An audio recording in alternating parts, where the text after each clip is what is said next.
बहुत स्वागत है आप सभी का। आप देख रहे हैं आपका प्रोग्राम कॉफी पर कुरुक्षेत्र। मैं हूं सौरभ शर्मा आपके साथ। और देखिए, जो आज हुआ है, कल से लेकर के आज तक बड़ी घटना बहराइच की बनी है, यूपी का बहराइच, जहां पर देवी दुर्गा की प्रतिमा के विसर्जन के जुलूस में हिंसा हुई और एक लड़के की उसमें मौत हो गई। राम गोपाल मिश्रा उसका नाम है। उसको गोली मार दी गई और उसकी हत्या कर दी गई। वो एक वीडियो चल रहा है जिसमें वो लड़का खुद ही जो है एक छत पर चढ़ा हुआ दिखाई दे रहा है, एक मुस्लिम व्यक्ति के घर की छत पर, और वो एक इस्लामी झंडा खींचता है और फिर वहाँ लहरा रहा है अपना भगवा झंडा। तो कुछ लोगों ने कहा कि देखिए, ये थी वो वजह जिसकी वजह से वहाँ पर हिंसा हुई या पथराव किया गया मुस्लिम पक्ष की तरफ से। तो आज इस घटना के आगे पीछे क्या हुआ था वो भी बताना जरूरी है, क्योंकि एक वीडियो दिखा करके इस पूरी घटना को जो रंग दिया जा रहा है कि जैसे सब कुछ सारा उकसावा चिढ़ाने की कोशिश हिंदू पक्ष की तरफ से हुई थी। वो लड़का खुद ये काम कर रहा था और फिर उसके बाद लोग मुस्लिम पक्ष ने भड़क करके उसकी हत्या कर दी, जैसे हत्या करना जायज हो गया। लेकिन इसके पीछे का पूरा विवरण आपको नहीं पता, वो मैं आपको बताऊंगा आज प्रोग्राम में। और केवल ये बहराइच की बात नहीं, आज मैं लिस्ट लेकर के आया हूं पूरी। इस साल 1 दर्जन से ज़्यादा 15-20 वारदातें ऐसी हो चुकी हैं, चाहे वो अभी गणेश उत्सव निकला हो उसमें जुलूसों की बात हो, रामनवमी के जुलूस की बात हो, और अभी दुर्गा प्रतिमा के विसर्जन की बात है, दुर्गा पूजा में। क्या है ये सिलसिला कि कोई भी हिंदू धार्मिक जुलूस या यात्रा निकलेगी तो जैसे ही वो किसी मुस्लिम बहुल इलाके से होकर के गुजरती है या किसी मस्जिद के सामने से गुजरती है तो विवाद होता है, पथराव होता है, हिंसा होती है। इसका एक पक्ष तो ये है, ये पत्थर आते कहाँ से हैं? आप और हम भी सड़कों पर चलते हैं, कहीं आपको ऐसे ढेरों ढेर पत्थर पड़े हुए मिलते हैं क्या? कहीं नहीं होता ऐसा। तो यहां पत्थर कहां से आ जाते हैं? किसने रखे होते हैं पत्थर अपने घरों के ऊपर? क्या मस्जिदों की छतों पर पत्थर रखे जाते हैं? इसके भी प्रमाण मिल चुके हैं इससे पहले हुई ऐसी हिंसाओं में, वो भी आज हम डिस्कस करेंगे। इसके अलावा जो एक मूल बात है, दिक्कत क्या है, क्या प्रॉब्लम है, क्यों कोई पक्ष जो है, मुस्लिम पक्ष जो है, वो भड़क जाता है जब यात्रा सामने से गुजरती है? क्यों है ये जिद कि आप मेरे घर के या मेरे मस्जिद के सामने से निकलेंगे तो आपको डीजे बंद करना पड़ेगा, म्यूजिक बंद करना पड़ेगा, नारे नहीं लगाने हैं? ये जिद क्या है, इसकी जड़ क्या है, ये हम आपको आज बताएंगे। हमारे साथ प्रोफेसर संगीत रागी जी शो में आ चुके हैं। प्रोफेसर स्वागत है आपका। प्रदीप सिंह जी रूस की तरह हमारे साथ हैं, सर आपका स्वागत। शांतनु गुप्ता जी है मेरे साथ, शांतनु जी का बहुत स्वागत है। तो सर, एक शुरुआत में अगर 1 मिनट में जरा सा घटनाक्रम में बहराइच का वाला बता देता हूँ कि शुरुआत से अंत तक क्या हुआ था। ये हमारे रिपोर्टर विशाल प्रताप सिंह जो वहाँ पर हैं कल से, उन्होंने भेजी है ये पुलिस से बात करके और वहाँ स्थानीय लोगों से बात करके। पढ़ रहा हूँ जो ऐसा का ऐसा जो उन्होंने रिपोर्ट में भेजा है। बहराइच के महाराजगंज में हिंदुओं का जुलूस निकल रहा था। तेज डीजे की आवाज पर मुसलमानों ने आपत्ति जताई। उसके बाद विरोध करते हुए डीजे बंद कराया गया। हिंदू पक्ष ने भी मना कर दिया डीजे की आवाज कम करने से। तो उन लोगों ने इस पर एतराज जताया और जबरदस्ती जिस पेन ड्राइव से म्यूजिक चल रहा था, वो पेन ड्राइव जाकर के डीजे की जहां भी डीजे लगा था वो पेन ड्राइव खींच लिया। म्यूजिक बंद होकर, पेन ड्राइव ही नहीं रहेगा तो म्यूजिक कैसे बजाओगे? इसके बाद आसपास के घरों से पत्थरबाजी शुरू हो गई। उस पत्थर, आसपास के घरों के ऊपर से पत्थरबाजी। फिर वही बात, घरों पर पत्थर कहां से आए थे?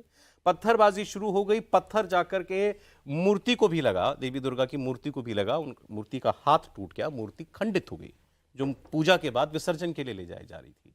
इस पर हिंदू पक्ष जो था वो और भड़क गया और उसी में ये जो उस इधर से भी पथराव हुआ और यही जो लड़का था राम गोपाल मिश्रा, ये उस छत पर चढ़ गया जहां से निकल करके व्यक्ति ने पेन ड्राइव खींचा था। छत पर जाकर के बात सही है कि उसने वो हरे रंग का झंडा खींचा, खींचते ही वो दीवार भी टूट गई और उसने उसके हाथ में भगवा झंडा था, वो उसको लहराने लगा। छत पर चढ़कर रामगोपाल मिश्रा ने इस्लामी झंडा उतारा, उसी छत की बाउंड्री वॉल गिर गई। इसके बाद आरोप है कि मुस्लिम लोगों की तरफ से गोली चलाई गई। रामगोपाल को कई गोलियां लगीं। पुलिस के मुताबिक 4 से 5 राउंड गोली चली। दूसरा लड़का जो रामगोपाल मिश्रा के साथ ऊपर चढ़ गया था वो बच गया। रामगोपाल को कुछ हिंदू लड़कों ने छत से उतारा, अस्पताल ले गए, तब तक उसकी मौत हो चुकी थी। तो पहली बात तो यही क्लियर किया जाए। आज अब सोशल मीडिया पर आप देखिए और टीवी चैनलों की बहस में कई ऐसे लोग हैं जो सिर्फ ये बता रहे हैं कि देखिए कितना जहर भर दिया था इस लड़के के दिमाग में कि ये छत पर चढ़ जाता है और जाकर के हरा झंडा जो है, इस्लामी झंडा जो है उतार देता है। जैसे सारा अपराध वही था, ना उससे पहले कुछ हुआ ना उसके बाद कुछ हुआ। देखिए सौरभ जी, आपको याद होगा कि जब गोधरा हुआ था तो उस समय ट्रेन जलाया गया था, लेकिन फिर भी दोष किस पर? अगले दिन का आप एडिटोरियल देखिएगा, एक्सेप्ट फॉर हिंदुस्तान टाइम्स का वीर सांघवी ने एक लिखा था 2 वे टिकट्स मुझे याद है अभी भी हेडलाइन, जितने इस देश के अफकार थे सारे ने हिंदुओं को, कार सेवकों को ही दोषी ठहराया था। जबकि कार सेवक भजन कर रहे थे, आ रहे थे, उन्होंने कोई पत्थरबाजी नहीं की थी, लेकिन उनको आग लगा। इस देश में हमेशा हिंदुओं को ही कटघरे में खड़ा किया जाता है, इसके बावजूद कि मुस्लिम समाज ने इस देश पर पार्टीशन थोपा। दूसरी बात, सबसे पहले तो आपके चैनल को बधाई, और आप सब बधाई के पात्र हैं, आपकी पूरी टीम, जो घटना को पूरे परिप्रेक्ष्य में ला करके रखा। नहीं तो चैनल पर यही दिखाया जा रहा था जैसे ये उत्पाती व्यक्ति किसी के मुस्लिम समाज के घर पे चढ़ गया और इसलिए उनकी हत्या हो गई। मैं तो वहीं से शुरू करना चाहता हूं। यदि मान लेते हैं कि आवेश में कोई चढ़ भी गया तो तुम उसे गोली मार दोगे? क्या कन्हैया लाल की हत्या करने के बाद हिंदू समाज को सड़कों पर आकर के गोली चलानी चाहिए था, तलवार करनी चाहिए था? हर जगह इस देश के शहर में दंगे होने चाहिए थे? हिंदू समाज कर सकता है ना? ऐसा तो नहीं है कि हिंदू समाज के पास ताकत की कमी है। एक बात मैं बता दूं, अभी आपने जो कहा इस पर ये भी जानना जरूरी है। दैनिक भास्कर की रिपोर्ट को मैं कोट कर रहा हूं। अमरोहा के नौगांव सादात थाना क्षेत्र के गांव कासमपुर में ईद मिलादुन नबी के जुलूस के दौरान कुछ शरारती तत्वों के चामुंडा मंदिर पर समुदाय विशेष का झंडा लगाने की घटना से गांव में तनाव उत्पन्न हो गया। इस मामले को लेकर गांव के लोग कलेक्ट्रेट पहुंचे और आरोपियों पर सख्त कार्रवाई की मांग की। वो तो जुलूस मस्जिद पर झंडा लगा दिया था, मंदिर लोग ज्ञापन देने गए, लेकिन उसके बाद किसी को पकड़ के मारा तो नहीं। मंदिर पर झंडा लगाया था, मंदिर पर झंडा लगाया था। और ऐसा नहीं है। दो तीन चीजें मैं निष्कर्ष पे बोल देना चाहता हूं। इस्लामिक समाज के अंतर्गत कट्टरता इस्लाम को लेकर उसका मूल स्वभाव है, और हिंदू समाज यदि शुतुरमुर्ग की तरह अपनी गर्दन जो है मिट्टी में गाड़ करके ये समझ रहा है कि ये हमारे खतरे आने वाले नहीं हैं, तो वो इतिहास की वही भूल कर रहा था जो 1947 में जिसकी परिणति हुई थी। मैं बहुत गंभीरता से इस बात को कह रहा हूं कि आप सोचिए कि भारत का विभाजन हुआ, और विभाजन के पश्चात फिर से दंगा कहां शुरू हुआ? पहला दंगा कहां शुरू हुआ तो मालूम है? अलीगढ़ में दंगा हुआ था, हॉस्टल में दंगा शुरू हुआ था। आज के दिन में जैसे जैसे इस समाज की संख्या बढ़ रही है, इस समाज की आक्रामकता बढ़ रही है। उसको लग रहा है कि अब हम भारत की राजनीति को शेप करने की स्थिति में आ रहे हैं। पहले हम 9.6% थे, आज हम 18% के आसपास। किसी ने अंदाजा लगाया होगा क्या कभी बंगाल की धरती ने सोचा होगा कि वहां की मुख्यमंत्री ये कहेगी कि भाई जो ये हमारा अजान का समय है, उस समय दुर्गा विसर्जन या ऐसे मुस्लिम पर्वों के समय जो है वो दुर्गा विसर्जन का टाइमिंग बदलना पड़े? यानी कि इस भारत के अंदर आप कहते हैं सर्वधर्म समभाव है। सर्वधर्म संभाव है तो हमारे लिए क्यों संभाव नहीं भाई? एक बात और, कल जा करके हिंदू ये कहना शुरू कर दे कि भाई ये देखो, ये देश हिंदुओं का है, तुम्हारे लिए पाकिस्तान दे दिया गया है। और मैं तो इस बात का खुला समर्थन करता हूं कि मुसलमानों को दिया गया है, 35% जमीन दी गई है, 23% मुसलमान, 9% यहीं रह गए। कल जा करके कहे कि मुस्लिम हिंदू बहुल इलाके में तुम अजान नहीं कर सकते, उससे हमें डिस्टर्बेंस है। तुम्हें एक दिन, साल में एक दिन दुर्गा जी की प्रतिमा के विसर्जन के दिन यदि यदि गाने बजाने होते हैं, भक्ति संगीत होता है, भजन संगीत होता है, तो उससे तुमको प्रतिक्रिया। तुम रोज 5 बार जिक्र करते हो और हमें परेशानी होती है हिंदू बहुल इलाके में। हम ये नहीं करने देंगे। हमारी जमीन जो है वो अपाक हो रही है, नापाक हो रही है। आपके लिए भजन नापाक हो जाते हैं, तो कल हिंदू समाज प्रतिक्रिया तो करेगा। ऐसा तो नहीं है कि प्रतिक्रिया नहीं करेगा। हालांकि गांधी जी ने एक चीज बड़ा था, और मैं बार बार कहता हूं, कहीं ना कहीं गांधी को भी हाँ, उन्होंने कहा average Hindu is a coward and average Muslim is a bully. दूसरा एक बात और गांधी जी ने कहा, communal Muslim is a rule and secular Muslim is exception. And दूसरी बात कहा, उल्टे ठीक इसके बोला, secular Hindu is a rule, communal Hindu is a exception. एक बात अंतिम जोड़ना चाहता हूं, हिंदू समाज की प्रतिक्रिया कभी भी देखेंगे अपने विस्तार के लिए नहीं होता, अपने को सुरक्षा कवच में रखने के लिए वो लड़ता है। वो सड़क पर आता है लेकिन वो भाग करके अंदर आ जाता है। हाँ। ये जितनी गोलियों से मरते हैं ना, पुलिस की गोलियां से अधिकांश मरते हैं। इस्लामिक मानसिकता जो है, इस्लामिक आक्रामकता अपने विस्तार के लिए है। तो इसलिए वो आपको एक टोला बना, हम उस टोले में नहीं आने देंगे। एक गांव मुस्लिम मेजोरिटी बनाया, अब आगे हमको एक्सपेंशन कर, अब हम आपको इसमें घुसने नहीं वो देंगे। एक्सक्लूसिव जोन बन गया। वो एक्सक्लूसिव जोन बन गया। आप देखेंगे कि इस देश के पुलिस अधिकारियों से बात कीजिए, जितने मुस्लिम बहुल इलाके हैं इस देश में, वो कॉम्युनल तौर पर सेंसिटिव घोषित रहते हैं। और ये सिर्फ यहां नहीं है, पूरी दुनिया के है। इसका मतलब एक समाज ही इस प्रकार की मानसिकता और प्रवृत्ति में जीता है सर, ये और वो उसकी प्रेरणा उसकी थियोलॉजी से है। ठीक है, इस पर अभी आगे बात करते हैं कि इसका सैंक्शन कहां से मिल रहा है इनको। थियोलॉजी। ठीक है, अब मैं देखिए, एक बहराइच हो गया होता तो मान लिया जाता, या एक बहराइच में जुलूस में एक लड़का छत पर चढ़ गया, उसने झंडा उतार दिया, तो वहां पर वारदात हो गई या लोग इससे भड़क गए। रिकॉर्ड में अब आपके सामने मैं रख रहा हूं, कल ही झारखंड के गढ़वा में क्या हुआ, मूर्ति विसर्जन के दौरान झड़प, विवादित मार्ग पर बैरिकेडिंग थी, मुस्लिम इलाके में जाने नहीं दिया गया पुलिस को, जो लोग जुलूस निकाल रहे थे। महाराजगंज में क्या हुआ, दुर्गा पूजा के डोल में, डोल जो मूर्ति होती है, डोल के झंडे को लेकर हंगामा, समुदाय विशेष ने पत्थरबाजी की। कौशाम्बी उत्तर प्रदेश, दुर्गा पूजा मूर्ति विसर्जन में गुलाल उड़ाने पर हंगामा, मुस्लिम पक्ष की तरफ से पत्थरबाजी। गढ़वा झारखंड, दुर्गा पूजा मूर्ति विसर्जन के रूट में बदलाव, नाराज लोगों ने पत्थर चलाए। हावड़ा पश्चिम बंगाल, दुर्गा पूजा पंडाल की थीम पर भड़का समुदाय विशेष, मूर्ति विसर्जन यात्रा निकलते ही चलने लगे पत्थर। सीतामढ़ी बिहार, दुर्गा पूजा मूर्ति विसर्जन मस्जिद के आगे से गुजरने पर हंगामा, घर की छतों से समुदाय विशेष ने चलाए पत्थर। और ये लिस्ट मैं आपको पढ़ता ही जाऊंगा तो पूरा प्रोग्राम उसी के अंदर निकल जाएगा। आपको नूह का दंगा याद होगा, आपको 2022 का दिल्ली का जहांगीरपुरी का दंगा याद होगा। वक्त अगर मिला तो मैं ये जहांगीरपुरी के दंगे की FIR है, इस FIR में एक व्यक्ति जो है मुलजिम मोहम्मद अली पुत्र हसन, इसने अपना जो इकबालिया बयान दिया है वही आप पढ़ लें तो बहुत है।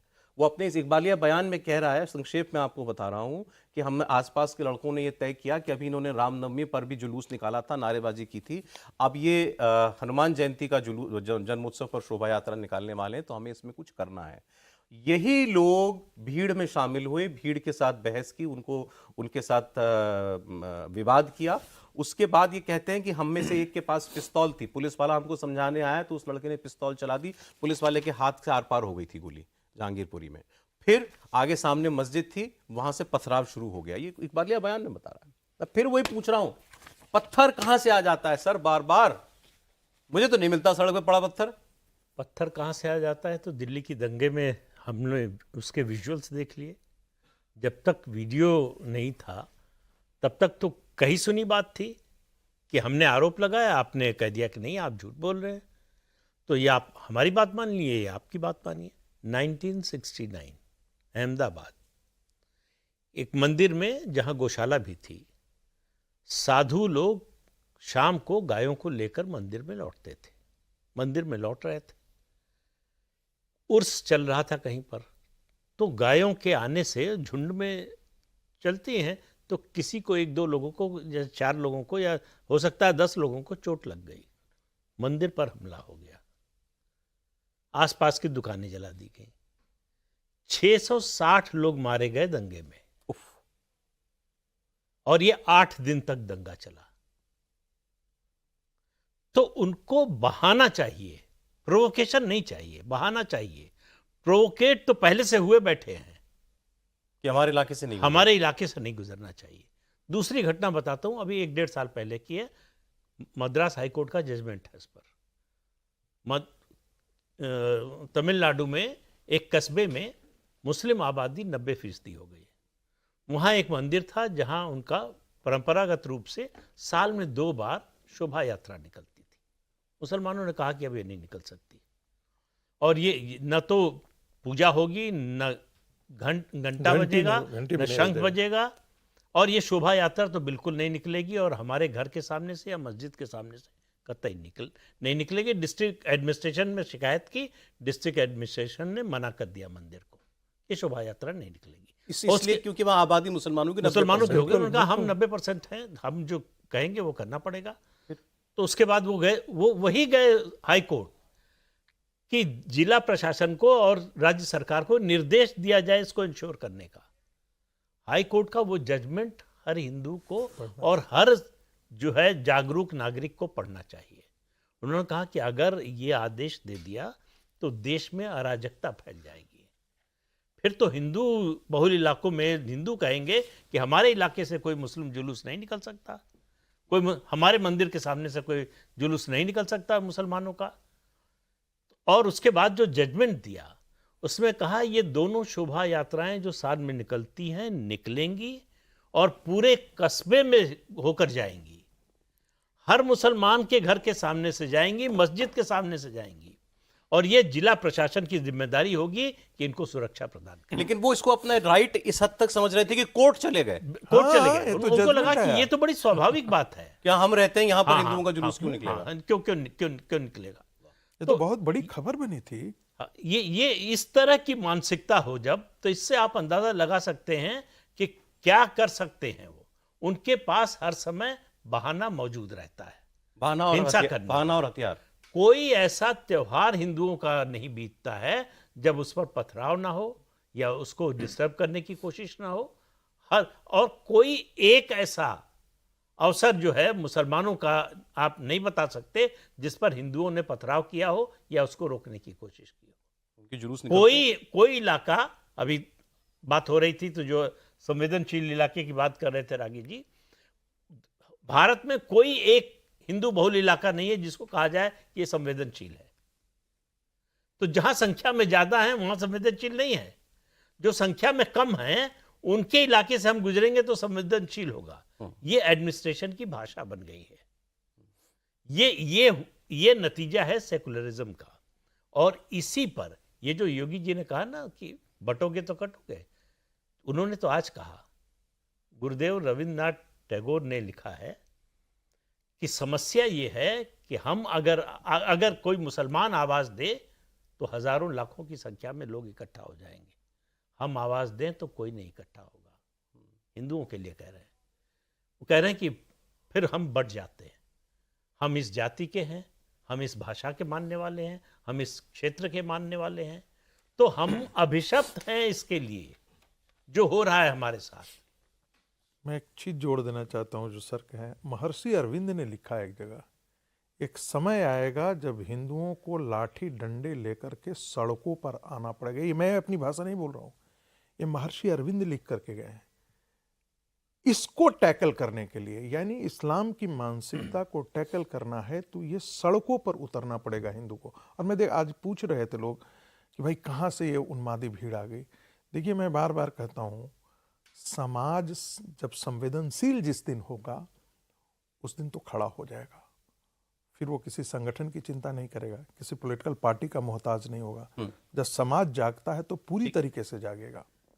उन्होंने मतलब ये तो अब ऑन रिकॉर्ड आ ही रहा है कि भाई सब जगह जो है पत्थर हथियार के तौर पर तैयार रहता है, वो छत पर रहता है। और हमने इस केस में बंदूक भी थी उनके पास, और जो हमने बहराइच में दिल्ली दंगे में जब ड्रोन चलाया गया तो अब छतों पर देख रहा था क्रेट्स पे, क्रेट जो होती है हमारी उसमें पेट्रोल बम बिल्कुल जैसे वो क्रेट्स में कोल्ड ड्रिंक की बोतल रखी होती है, मैं भी फोटो ढूंढ रहा था मिला भी मुझे, वो आपको क्रेट्स में रखी हुई दिखेंगे और उसमें पीछे पत्थर भी रखे हैं, मतलब पत्थर बिल्कुल मैनेज करके, जैसे वो गिट्टी से बन के आते हैं ना बिल्डर वाले, वो पत्थर रखे हैं बिल्कुल साइज के, बड़े साइज के, कि सिर पे मारे तो आदमी मर जाएगा। तो वो तैयारी के साथ है। और जैसा रागी जी ने कहा कि भैया आज की बात 10 साल की बात नहीं, पुराने दृष्टाओं ने कहा है। बी आर अम्बेडकर ने अपनी किताब में लिखा है कि हिंदू और मुसलमानों में झगड़े के 3 कारण हैं। पहला, चिड़ा के गाय को काटना, दूसरा रिलीजियस कन्वर्जन, और तीसरा यही है कि म्यूजिक बजाना, मस्जिदों के सामने म्यूजिक बजाना या कोई कार्यक्रम करना। मतलब वो उससे तभी से चिढ़ रहा। हम 5 बार नमाज सुन रहे हैं और 5 बार नमाज में क्या सुन रहे हैं, Allah is the greatest, no other god is worthy of worship, मतलब दूसरा गॉड वर्दी नहीं है वर्शिप के लिए। हम 5 बार सुन रहे हैं इस बात को, लेकिन कोई इसको कोई और किसी के दिमाग में नहीं आता। हम क्या कह रहे हैं, माता की बज जय, रही तो बज रहे, ठीक है। हम क्या कह रहे हैं, माता की जय। इसमें किसी का एंटी भी नहीं बोल रहे हैं। वो क्या बोल रहे हैं अजान में कि no other god is worthy of worship. अजान से किसी को कोई प्रॉब्लम नहीं है, मतलब आधों को तो मतलब भी नहीं पता होगा। अगर मतलब पता भी होगा तो हमें सच में दिक्कत नहीं होती।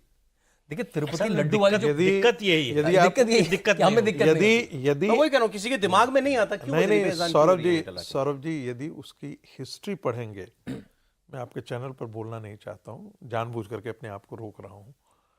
यदि आप हिस्ट्री पढ़ेंगे अजान की, तब आपको पता लगेगा कि कैसे इसकी शुरुआत हुई। एनीवे सर, ये तो खैर अलग बात हो जाएगी। लेकिन आपने जो कहा कि कल को अगर हिंदू पक्ष कहने लगे कि क्यों भाई मुझे क्यों 5 बार सुनना पड़ रहा है, अगर आपको अपने घर के सामने से डीजे चलना अलाउड नहीं है तो मुझे कान में सोचिए क्या होगा। ये देखिए, ये जो हो रहा है ये सीए के समय से शुरू हुआ था, कोरोना आ गया तो सिलसिला रुक गया। ये सीधे सीधे सिविल वॉर की तैयारी है। अब सर कि ये जो जो नहीं नहीं, वो कहते हैं फैसला कुन लड़ाई का वक्त आ गया है, फैसला कुन लड़ाई का वक्त आएगा, फैसला कुन लड़ाई का वक्त आ गया है। मैं थोड़ा इससे सहमत हूँ सर, जो प्रदीप जी ने कहा। अब चुनाव तय करना है, यदि वो चुने समय और वक्त चुनते हैं तो आपकी पराजय होगी। हिंदू समाज यदि वक्त तय करता है, मैं ये नहीं कह रहा हूं कि सिविल राइट्स हो जाए या वो हो जाए, प्रतिक्रिया करना और प्रतिकार करना, ये हिंदू समाज को सीखना पड़ेगा। संघ प्रमुख ने क्या कहा अभी? हाँ, मैं कह रहा हूं संघ प्रमुख के सिर्फ ये बात नहीं है, संघ प्रमुख तो बहुत दिनों से कह रहे हैं हिंदू समाज को संगठित हो, लेकिन जातियों में बांटने वाले, ये गुज्जर है, ये राजपूत है, ये है, ये ब्राह्मण है, ये भूमियार है, ऐसे करके हमने भी उस चीज को आज 70 साल में भी हमने उससे हम हटे नहीं है। जिस दिन ये हिंदू समाज संगठित हो जाएगा, वो जो सावरकर कहते थे ना, with you, without you and in spite of you, तुम रहोगे तब, ना रहोगे तब, विरोध करोगे तब भी, यदि हिंदू समाज संगठित होगा तो इसका सारा उत्तर हिंदू समाज में है, जो परम पूजनीय हेडगेवार जी ने दिया है। सर 1 मिनट लेकर के जो बात अभी शांतनु कह रहे थे, ये बताना इसलिए जरूरी है क्योंकि हमारे देश में अब ये भी कहा जाता है कि आजकल जो हो रहा है ये शायद जब से मोदी आए पावर में, अम्बेडकर ने कैसे लिख दिया, महर्षि अरविंद ने कैसे कह दिया, तब से लोगों में एक रविन्द्रनाथ aggressiveness टैगोर ने है, कैसे कह दिया, एक उत्तेजित भीड़ जाती है। वो हर बार जब मस्जिद के सामने से निकलेगी तो वो चिढ़ाने के लिए कुछ करेगी, या झंडा लहराएगी, या म्यूजिक बजाएगी, या नाचेगी। इससे प्रोवोकेशन होता है, और ये आज जो माहौल बना दिया गया पिछले 10 सालों में, इसकी वजह से हो रहा है। इसलिए आपने बड़ा अच्छा किया, वो याद दिला दिया। अंबेडकर साहब की किताब है Pakistan and partition of India. नए कब लिखी गई होगी सर? 48 पार्टीशन हुआ नहीं था, तो मेरे ख्याल से 47 से पहले की किताब है वो, 47 की किताब है वो। आप देखिए वो क्या लिख रहे हैं, और तब में और अब में कोई अंतर है क्या, ये आप खुद सोचिएगा। मैं पढ़ रहा हूं वो किताब, आप वो जो पोर्शन है, a thing that is noticeable among the Muslims is the spirit of exploiting the weaknesses of the Hindus. It is noticeable कि मुसलमान जो हैं वो शोषण करते हैं हिंदुओं की कमजोरी का। If the Hindus object to anything, the Muslim policy seems to be to insist upon it. अगर हमने किसी पर एतराज किया हिंदू ने, तो वो उस बात पर तो वो जरूर इंसिस्ट करेंगे कि ये तो होगा ही, ये तो हम करेंगे ही। Insist upon it and give it up only when the Hindus show themselves ready to offer a price for it by giving the Muslims some other concessions. जब तक आप बदले में कुछ नहीं देते उस चीज के, तब तक वो उस चीज को करने की जिद पर अड़े रहेंगे। फिर आगे वो लिखते हैं, another illustration of this spirit of exploitation is furnished by the Muslim insistence upon cow slaughter. मुसलमानों की जिद की गौकशी होगी, and the stoppage of music before mosques, कि आप मस्जिद के सामने म्यूजिक नहीं बजाएंगे। ये दो जिद हैं, ये डॉक्टर अंबेडकर लिख रहे हैं, भीमराव अंबेडकर लिख रहे हैं। Islamic law does not insist upon slaughter of cow for sacrificial purposes. No Musliman when he goes to Hajj sacrifices the cow in Mecca or Medina, but in India they will not be content with the sacrifice of any other animal but cow. Hindustan में आपको गौकशी ही करनी है, बाहर पूरी दुनिया में Mecca Medina में गाय होती नहीं होता। आगे सर म्यूजिक पर जो लिखा है डॉक्टर अंबेडकर ने, म्यूजिक में be played before a mosque in all Muslim countries without any objection. दुनिया भर में मस्जिद के सामने म्यूजिक बजता है, कोई दिक्कत नहीं होती। Even in Afghanistan which is not a secularized country, no objection is taken to music before a mosque, but in India the Muslims must insist upon its stoppage for no other reason except that the Hindus claim a right to it. दुनिया में कहीं मस्जिद के सामने संगीत पर आपत्ति नहीं है, केवल भारत में है क्योंकि हिंदू कह रहा है कि मैं संगीत बजाता चलूंगा, इसीलिए आपको एतराज है। ये क्या सोच है? और 70 साल से यही सोच है। अंबेडकर साहब ने तो लिखा 70 साल पहले है, सोच तो पुरानी है। एक और मैं तो कहता हूँ, मैं बार बार कहता हूँ, अंबेडकर की इस पुस्तक के सारांश और उनके कोटेशन को इस देश के हर हिंदुओं के घरों में भेज देना चाहिए, उसकी आंखें खुल जाएंगी। लास्ट स्पीच जो है डॉक्टर अंबेडकर का, जो कॉन्स्टिट्यूएंट असेंबली है, वो बहुत शानदार है। आप पढ़ेंगे, कोई अंबेडकरवादी नहीं बातें करता है, कहता है हम गुलाम क्यों हुए, हमको डर लगता है हम कहीं फिर से गुलाम तो नहीं हो जाएंगे।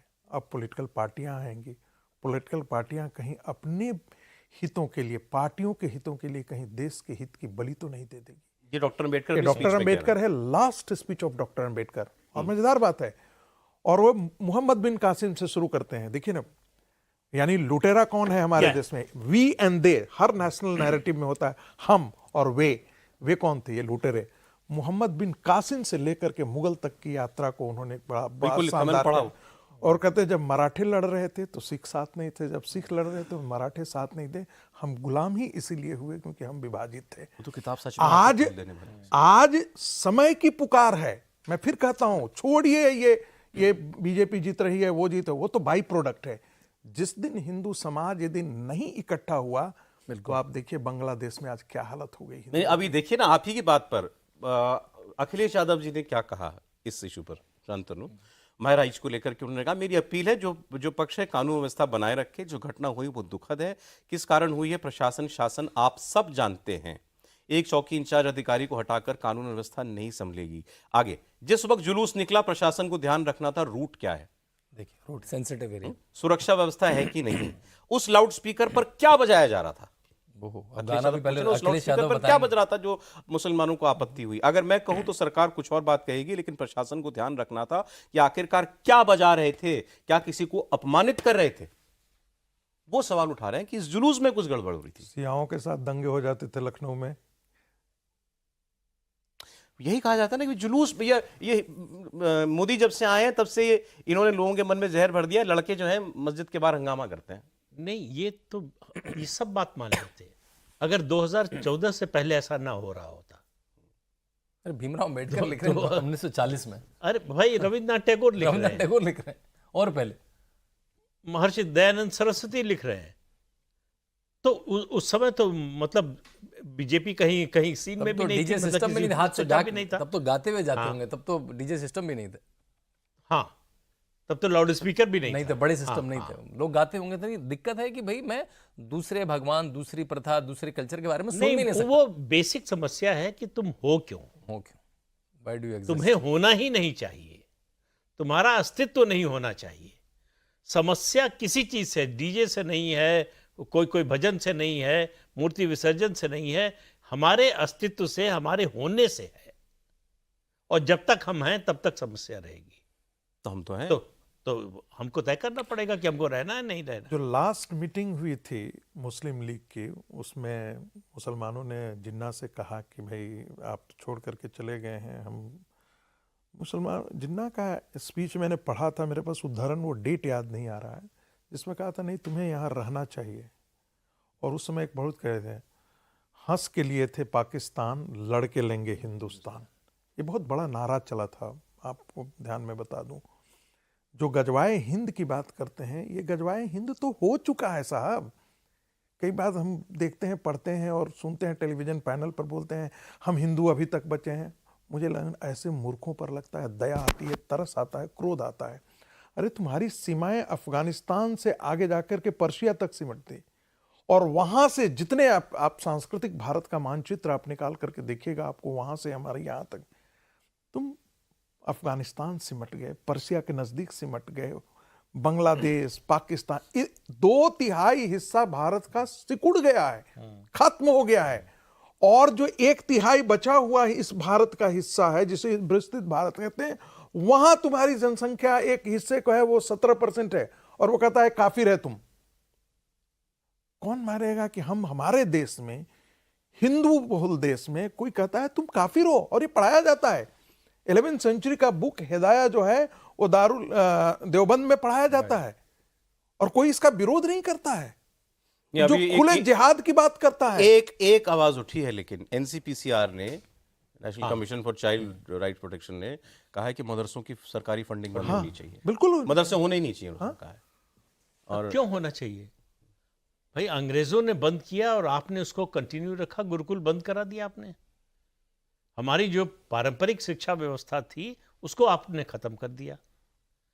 मदरसों का क्या मतलब? कोई उसका जो है औचित्य तो होना चाहिए, अगर कोई चीज है तो। लेकिन जो लोग सत्ता में आए 47 में, सवाल उनकी मानसिकता का है। मैंने आप ही के प्रोग्राम में एक दिन नेहरू जी की एक चिट्ठी कोट की थी, पद्मजा नायडू की बेटी को उन्होंने लिखा था, 1946 का, जब डायरेक्ट एक्शन की कॉल दी गई थी। बिहार में, बंगाल में बड़े पैमाने पर मारकाट हुई थी। सोहरावर्दी उस समय वहाँ के प्रधानमंत्री, मतलब मुख्यमंत्री बंगाल के। प्रधानमंत्री कहलाता था, प्रधानमंत्री थे जिन्हों ने डायरेक्ट एक्शन की कॉल दी थी। उसके बदले में बिहार में किसानों ने उसका बदला लिया और वो सड़क पर उतर कर आए। फिर पुलिस फायरिंग में 400 किसान मारे गए। तो नेहरू जी लिखते हैं कि मुझे अभी अभी ये खबर मिली है और मुझे ये खबर सुनकर बड़ा संतोष हुआ है कि कम से कम कुछ तो संतुलन हुआ। 400 लोग मारे गए। 400 लोग। 400 हिंदू मारे गए।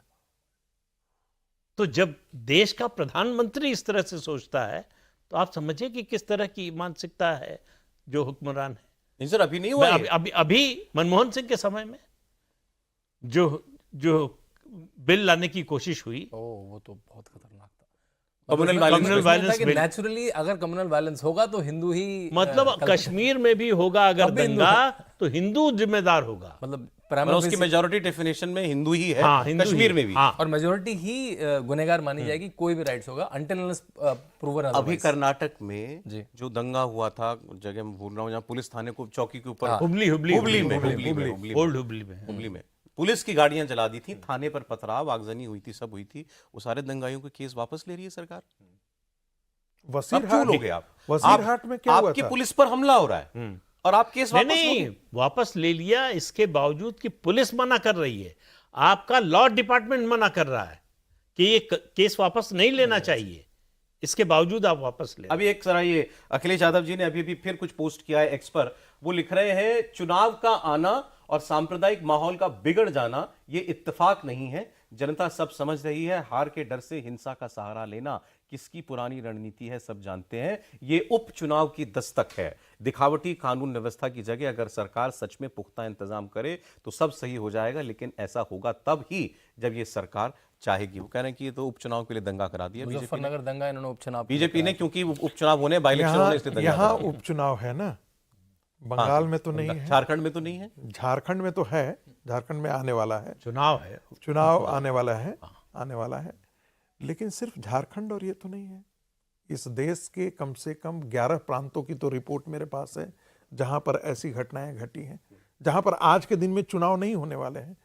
तो आप चुनाव के और राजनीति के चादर ओढ़ करके उनकी सच्चाई को जो है, उनकी आक्रामकता को आप हमेशा बचाने सर की जल्दी से कोशिश एक करते चीज, हैं। मतलब क्योंकि हमने इस पर बात नहीं की, प्रोग्राम और लंबा होता तो इस पर आधा घंटा बात करते।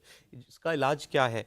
पुलिस की सख्ती इलाज है या छोड़ दें आप उन सो कॉल्ड सेंसिटिव जोन्स में जाना? क्या है सोल्यूशन? वो तो नहीं। नहीं, ये तो वैसे ही है कि फुटपाथ पर सबसे ज्यादा दुर्घटनाएं होती हैं, तो आप फुटपाथ पे चलना छोड़ दीजिए। ये तो कोई हल क्या नहीं। करें? सड़क पे चलना हल छोड़ ये दीजिए। है कि आप अपनी ताकत को, अपने अधिकार को असर्ट कीजिए। आप जितना पीछे हटते जाएंगे उतना सिमटते जाएंगे। आपको तय करना पड़ेगा, कुछ भी कीमत चुकानी पड़े, इसके पीछे नहीं हटेंगे, क्योंकि हम सच्चाई पर हैं। और महाभारत में भगवान कृष्ण ने कहा था कि जब धर्म विरोधी शक्तियां, क्रूर शक्तियां सक्रिय हों, तब नैतिकता की बात करना कायरता है। तो इसलिए ये याद रखना चाहिए कि अपने हक के लिए लड़ना, ये कोई, इसका नैतिकता से कोई संबंध नहीं है कि हम नैतिकता के पैमाने पर कसें कि अगर हमको कोई खत्म करने पर तुला है तो किसी के साथ व्यक्तिगत रूप से अगर जो लोग समर्थन कर रहे हैं इन लोगों का, दंगाइयों का, उनसे पूछे कि उनके घर पर हमला हो जाए तो क्या करेंगे?